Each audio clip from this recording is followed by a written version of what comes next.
ఈ అక్షరాలు చిమ్మ చీకటి కొమ్మపై వాలిన మిణుగురు రెక్కలు. ఈనాటి శ్రీమణి కవన సమీరానికి స్వాగతం పలుకుతూ నా కవిత చిత్తం గీసిన చిత్తరువు. నా గుండె గొంతుకనే సరిగమ రాగం చేసి, నా అందెల సవ్వడినే నవశృతి చేసి, నా గాజుల గలగలనే స్వరముగ చేర్చి, నే పాడేద నవ్య భవ్య మాధుర్య గీతం.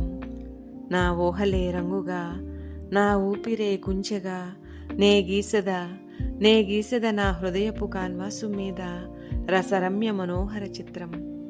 అలరించే అనుభూతులు అల్లిక చేస్తూ, అనుభవాల అక్షరాలు ప్రతిబింబిస్తూ, సమాజ ముఖ చిత్రాన్ని పదాలతో అభివర్ణిస్తూ, నే రాసెద శృతిమెత్తని తీయని చిరు కవితల్లా.